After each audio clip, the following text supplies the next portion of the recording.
வங்கி கடன் பெற்றவர்கள் வந்து அந்த கடன்ல இருந்து வெளியே வரதுக்கான நிறைய ஆலோசனைகள் கொடுத்துட்டு இருக்கோம். அதன் பிரகாரம் பார்த்தீங்கன்னாக்கா, இந்த பதிவில் நம்ம என்ன சொல்ல போறோம்னா, இப்போ வங்கி கடன் கட்ட முடியாதவர்களுக்கு எடுக்கக்கூடிய சட்ட நடவடிக்கைகள். வழக்கமா வந்து பார்த்தீங்கன்னாக்கா, வங்கி தான் எடுக்குன்னு சொல்லியிருப்பேன். நாம எடுக்கிற சட்ட நடவடிக்கை என்ன அப்படின்றதான் சொல்லிட்டு இருக்கேன். இது 3வது பாகம். இந்த பாகத்தை பொறுத்த வரைக்கும் என்ன சொல்றேன்னாக்கா, ஏற்கனவே 2 பாகத்தை பார்த்துட்டோம். அந்த 2 பாகத்துல வந்து எப்படியெல்லாம் வந்து நீங்க இப்போ இந்த வீட்டுக்கு வர்ற கலெக்ஷன் ஏஜென்ட்டை வந்து உங்களுக்கு என்ன ப்ராப்பரா ரெஸ்பான்ஸ் கொடுக்குறது, கலெக்ஷன் ஏஜென்ட் முக்கியமா, இல்ல வங்கியிலேருந்து வரக்கூடிய அந்த இவங்க வழக்கறிஞர்கள் முக்கியமான போன பதிவில் பார்த்தோம். இந்த பதிவில் என்ன பார்க்க போறோம்னாக்கா, கலெக்ஷன் ஏஜென்ட்டுகள் செய்யும் தவறு, அதே போல வங்கி கலெக்ஷன் செய்ய வர்றவங்க வந்து எப்படி நடந்துக்கணும் அப்படின்ற முறையை மீறி அவங்க நடந்துக்கிறத சுட்டி காட்டுறோம். அதே சமயம் நாம என்ன பண்ணக்கூடாது, நாம என்ன பண்ணணும் அப்படின்றத சொல்றோம். நாம செய்ய வேண்டியது அப்படின்னு சொல்றோம். செய்ய வேண்டியது நான் சொல்றது வங்கி கடன் பெற்றவர்களுக்கு மட்டும்தான். நிச்சயம் இந்த வீடியோ எந்த பயனும் இல்லை, அதனால நீங்க பார்க்க வேண்டிய அவசியம் இல்லை. அவசரம் கொடுக்க மாதிரி செயல்படக்கூடாது. அதாவது லோன் வாங்கினவங்க இப்போ சில பேர் என்ன பண்ணுவாங்கனாக்கா, நாம வந்து ரொம்ப வந்து இந்த ஸ்கூல்ல எக்ஸ்கியூஸ் கேட்பாங்க தெரியுங்களா, மிஸ் எங்க வந்து பாத்ரூம் போன மிஸ் அப்படின்னு சொல்லிட்டு, அது ஏன் லேட்டுன்னா வரும்போது ட்ரெயின் லேட் மிஸ், உடம்பு சரியில்லை மிஸ் அப்படின்னு சொல்றதெல்லாம் கேள்விப்பட்டிருப்போம் சின்ன வயசுல. அதே போல வந்து காரணங்களை வந்து சொல்லி அவங்க பக்கமா காரணத்தை வந்து கஸ்டமர் கேருக்கு அனுப்புவாங்க. இந்த மாதிரி எனக்கு அந்த பிரச்சனை இந்த பிரச்சனை இந்த பிரச்சனைன்னு. இதுவுமே வந்து கஸ்டமர் கேர் காமிச்சு என்ன பிரயோஜனம்? நாங்கள் மெயில் அனுப்பிச்சிருக்கோம், இந்த மாதிரி எங்களால் பே பண்ண முடியும். இது வந்து எந்த விதத்துல ஒரு செட் ஆகிற காரணமே கிடையாது. ஆக்சுவலி இந்த பேங்க்கும் இந்த கடன் வாங்கினவங்க எதில் பைன் பண்ணப்பட்டிருக்காங்க? அக்ரிமெண்ட்ல பைன் பண்ணப்பட்டிருக்காங்க. அக்ரிமெண்ட்டை நீங்கள் வயலேட் பண்ணீங்கன்னா டேர்ம்ஸ் அண்ட் கண்டிஷன் வயலேட் பண்ண மாதிரி. டேர்ம்ஸ் அண்ட் கண்டிஷன் வயலேட் பண்ணாக்கா நீங்கள் பிரீச் ஆஃப் கான்ட்ராக்ட், அதுக்கப்புறமா ஆக்ஷன், அவ்வளோதான். இதுதான் வருமே தவிர நீங்கள் வந்து மெயில் அனுப்புறது இதெல்லாம் செய்யக்கூடாது. அப்படின்னு செய்ய வேண்டியதுன்னு இப்போ அந்த தலைப்பு கொடுத்துருப்பேன், ஆனால் செய்யக்கூடாதுன்னு கொடுத்துருப்பேன். இந்த ஏற்கனவே பதிவில் சொல்லியிருக்கிறதா திருப்பி ஒரு கேட்டுங்க, ஒன்றும் தப்பு கிடையாது. இந்த மாதிரி இமெயில் அனுப்புறது, அதாவது எனக்கு உடம்பு சரியில்லை, இல்லை வேறு ஏதாவது காரணங்களை சொல்லி என்னால் லோன் கட்ட முடியல, இப்போதைக்கு 1 வருஷம் டைம் வேணும் அப்படின்னு கேட்குது. அதாவது 1 வருஷம் அப்படி டைம் கேட்கும்போது லோன் ப்ரொவிஷன் அது இல்லாத ஒரு விஷயம். லோன் ஆரம்பிச்சது முடிகிற வரைக்கும் பார்த்தீங்கன்னாக்கா, அது மனிதனோட ஹார்ட் மாதிரி வச்சுங்க, அது ஓடிட்டே இருக்கும், நிற்காது. நம்ம நிறுத்தி வைக்க முடியாது இல்லையா? அதனால 1 வருஷம் டைம் கொடுங்க அப்படின்ற ப்ரொவிஷனை வந்து எதுவுமே சொல்ல முடியாது. அப்படி 1 வருஷம் டைம் கிராண்ட் பண்ணுறதா இருந்தால் அது சென்ட்ரல் கவர்மெண்ட் தான் பண்ணணும். கொரோனா காலத்தில் கொடுத்தாங்க பார்த்தீங்களா, மாரட்டோரியம்னு, அதுதான் பண்ணணும். அது ஒரு பேரழிவு, அந்த மாதிரி ஒரு அழிவு இருக்க காலகட்டத்தில் அது கொடுக்குற வாய்ப்புகள் இருக்குது. ஆனால் இப்போ வந்து நீங்கள் கேட்டிங்கன்னா டைம் கேட்குறதுங்கிறத கொடுக்க முடியாத பேங்க் ஒன்றும் கேட்கறதே தப்பு. டைம் கொடுங்கன்னா சரி ஓகே 1 வருஷம் கழிச்சு கட்டுங்க, அதுக்கு கேட்க மாட்டேன் அப்படின்னு பேங்க் சொல்லுமா? எந்த காரணத்துக்காகவும் அந்த மாதிரி நோட்டீஸை அனுப்பவே கூடாது. அது ஒன்று. அதே போல் அந்த நோட்டீஸ் சப்போஸ் அனுப்பியிருந்தாலும் பரவாயில்ல, அதுக்கப்புறம் நீங்கள் வழக்கறிஞரை நாடி சட்டப்படி என்ன எடுக்கணும். என்றைக்குமே போயிருங்க வாங்கின கடனை ரைட் ராயில் நான் கட்ட முடியாது அப்படின்ற நீதிமன்றத்தில் சொல்லவே முடியாது. நீதிமன்றத்தில் என்ன சொல்ல முடியும், என்ன செயல்படுத்த முடியும் அப்படின்றத அந்த சேனலில் விரிவாக சொல்லியிருக்கேன். இந்த கல்வி கடன் வாங்கினவங்க இந்த பதிவு மட்டும் தான் பார்த்தீங்கன்னா பத்தாது, பின்னாடி போயிருக்க மொத்தமும் பாருங்க. பார்த்துட்டு புரியலன்னா வந்து நிச்சயமாக தொடர்பு கொண்டு கேளுங்க. இப்போ நான் என்ன சொல்கிறேன்னா, இந்த வங்கி கடனை பெற்றவங்க இந்த முதல்ல இந்த இருக்கக்கூடிய அந்த ஆக்ஷன் அது சொல்லிட்டேன், அந்த பகுதியில் சொல்லிட்டேன். இதில் வந்து நம்ம வந்து நோட்டீஸு நம்ம வந்து அனுப்புகிறாங்க நிறைய பேர். இப்போ இமெயிலை பற்றி சொன்னேன், நம்ம அனுப்புகிறாங்க. என்ன அனுப்புகிறாங்கன்னா, இந்த மாதிரி வந்து சில பாதிப்புனால லோன் கட்ட முடியல, இந்த லோன் நம்பர் மென்ஷன் பண்ணி எனக்கு டைம் வேணும், எனக்கு 1 வருஷம் டைம் வேணும், கட்ட முடியாது. இப்படிப்பட்ட சில்லியான காரணங்களை பேங்க் எந்த காலத்துலையும் ஏற்றுக்காது. டேர்ம்ஸ் அண்ட் கண்டிஷன்ஸ் நம்பி தான் வந்து அக்ரிமெண்ட் இருக்குது, அக்ரிமெண்ட் நம்பி தான் லோன் இருக்குது, லோன் வந்து இஎம்ஐ போயிட்டு இருக்கு. அப்படிப்பட்ட காலகட்டத்தில் நிறுத்துங்கன்னா எதை சொல்றீங்க? இஎம்ஐ போடக்கூடாது, இஎம்ஐ நான் கட்ட மாட்டேன், எனக்கு இந்த டைமுக்கு வந்து பணம் கிடைக்காது, எனக்கு 1 வருஷம் ஆகும், அதனால அப்போ இஎம்ஐ ஸ்டாப் பண்ணுற அதிகாரம் இருக்கா? பேங்க்கு கிடையாது. பேங்க் அந்த மாதிரி அதிகாரம் வந்து கிடையாது. லோனுங்கிறது ஒரு ப்ராசஸ் போயிட்டு இருக்கும், அதை நிறுத்த முடியாது. நம்ம டைம் கேட்கறது பெரிய தப்பு. இப்போ நம்ம வந்து ரைட் ரைல கட்ட முடியாதுன்னு சொன்னோம் இல்லையா? கண்டிப்பா நிச்சயமா. ஆனால் வந்து என்ன பண்ணலாம்னா கோர்ட்ல வேற எதுவுமே கேட்கலாம். இப்போ எதுக்குமே ஒரு வழி இல்லைன்னா மறுபடி இருக்கு இல்லையா?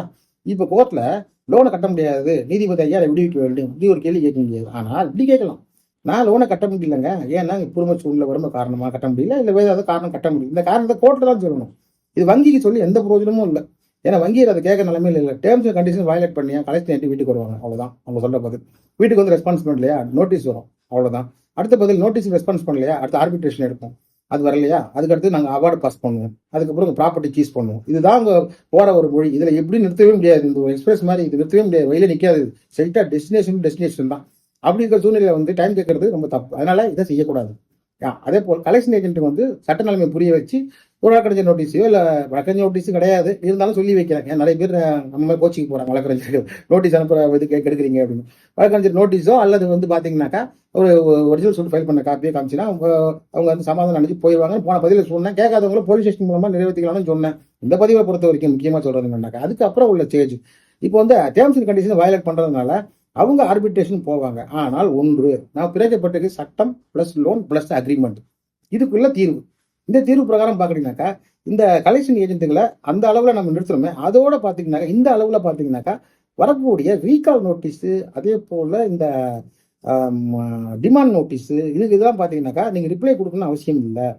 இது வந்து நீங்கள் ரிப்ளை கொடுத்துட்டு உட்காந்துட்டு கூடாது. ஒரு ரீகால் நோட்டீஸ் வந்ததுன்னா நீங்கள் என்ன பண்ணணும்னா, இந்த மாதிரி ரீகால் நோட்டீஸ் வந்திருக்கு, நீங்கள் இந்த மாதிரி கட்ட சொல்லியிருக்கீங்க, என்னால் கட்ட முடியாது, இப்படிலாம் கொடுக்கக்கூடாது. சட்டப்படி நம்ம என்ன செய்யணுமோ அதான் செய்யணும். இப்போ நீதிமன்றம் சொன்னோம் இல்லையா, நீதிமன்றத்தில் படத்தை வந்து எங்களை கட்ட முடியாது, எங்களை வந்து தொந்தரவு பண்ணுறாங்க, அதனால் எங்களை யாரையும் வரக்கூடாது அப்படின்னு ஒரு உத்தரவு கொடுங்க, இப்படிதான் கேட்குறோம். யாரும் எங்களை டிஸ்டர்ப் பண்ணக்கூடாது அப்படின்னு கேட்குறோம். அதில் கூட சட்டப்படி நாங்கள் பணத்தை கட்டுறோம்லாம் சொல்லலை, எங்களை தேடி வரக்கூடாது, நாங்கள் இவ்வளோ பணம். ஆனால் தெளிவாக இருக்கணும், கிளைண்ட்டில் வந்து எந்த பேங்க்கு, எந்த லோன் நம்பரு, எவ்வளோ அமௌண்ட் வந்து கட்டிருக்கீங்க, எவ்வளோ அமௌண்ட் கட்டணும், இதெல்லாம் தெளிவாக சொல்லியிருக்கணும். சொல்லியிருந்தா மட்டும்தான் அதை அலோவ் பண்ணுவாங்க.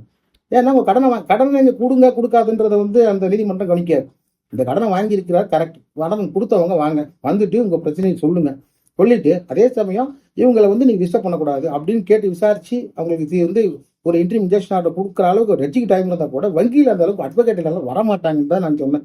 அதனால் இந்த பக்கத்தை பொறுத்த வரைக்கும் இங்கே இந்த சம்மன் போது பார்த்தீங்களா, இது மூலமாக தான் உங்களால் வந்து தீர்வு காண முடியுமே தவிர நீங்கள் இமெயில் அனுப்பியோ இல்லை டிமாண்டு நோட்டீஸு, அதுக்கப்புறம் வரக்கூடிய அந்த loan recall notice, intimation notice, இப்படி நிறைய வரும். சட்டம் சேர்க்காம, சட்டத்தோட பிரிவு சேர்க்காம வர நோட்டீஸுக்கு நீங்கள் தனித்தனியாக உட்காந்து ரிப்ளை கொடுக்க வேண்டிய அவசியம் இல்லை. அதே மாதிரி கொஞ்சம் புத்திசாலித்தனமாக யோசிக்கிறதா நினச்சிக்கிட்டு பேங்க்லேருந்து வர ஒவ்வொருத்தரும் ரிப்ளை பண்ணிட்டு இருப்பாங்க. அதாவது எஸ்எம்எஸ்ஸாக வரும். அப்போ ஒரே டைமில் வந்து 50,000 பேருக்கு எஸ்எம்எஸ் அனுப்புகிற வசதி வச்சிருக்காங்க. அதனால ஒரு டைப்பிங் தான், பேர் மட்டும் தான் மாறும் அப்படின்னு. ஸோ அதுக்கெல்லாம் ரிப்ளை பண்ணிட்டு இருப்பாங்க. அதுவும் நீங்கள் செய்யக்கூடாது. என்ன செய்யணும்னா, நீதிமன்றத்தின் மூலமாக இப்போ தாலுகா நீதிமன்றத்துக்கு கூட நிச்சயமாக பதிவு கொடுத்தாங்க. அங்கே இருக்கிற நீதிபதி பதிவு கொடுத்தானாகணும். அப்படி இருக்கும்போது அங்கே வரக்கூடிய நோட்டீஸோ சம்மனுக்கோ அவங்க மதிப்பு கொடுக்குறாங்க, அது இப்படி கொடுப்பாங்க அப்படின்னா அவங்களே செய்ய மாட்டாங்க. ஏன்னா புரியாமலே சொல்கிறீங்கன்னா நல்லா கேட்டுங்க. இப்போ நீதிமன்றத்துலேருந்து ஒரு நோட்டீஸ் பேங்க்குக்கு போகுது, பூனாவில் இருக்கக்கூடிய ஃபைனான்ஸ் நிறுவனத்துக்கு போகுது. என்ன போகுது, பொள்ளாச்சியிலேருந்து போகுதுன்னு வச்சுங்க, நம்ம பிடிச்ச ஊருன்றதுனால. பொள்ளாச்சியிலேருந்து ஒரு லோக்கல் தாலுகாவிலேருந்து ஒரு நோட்டீஸ் போகுது, சம்மன் ஒன்று போகுது. சம்மன் என்ன அனுப்புகிறாங்க, உங்கள் மேலே வந்து இந்த மாதிரி ஆர்டர் 7 ரூல் 1 வந்து வழக்கு பதிஞ்சிருக்காங்க, நீங்கள் டிஸ்டர்ப் பண்ணுறதா அவங்க சொல்கிறாங்க, நீங்கள் வந்துட்டு டிஸ்டர்ப் பண்ணுறீங்களா இல்லையா சொல்லிவிடுங்க, நான் வந்து டிஸ்டர்ப் பண்ணுறதா இருந்தால் நான் வந்து வரக்கூடாதுன்னு ஒரு ஆர்டர் போடுவேன் அப்படின்றதெல்லாம் விளக்கமாக சொல்ல மாட்டாங்க. இந்த கேஸுக்கு இந்த நேரத்தில் வாங்க அப்படின்னு சொல்லிட்டு ஒரு நோட்டீஸ் அனுப்புவாங்க. இது அனுப்புனா ஆஜராகணும் இல்லையா, ஆனால் அந்த பேங்க் ஆஜராகாது. இது வந்து அவங்க செய்யணும்,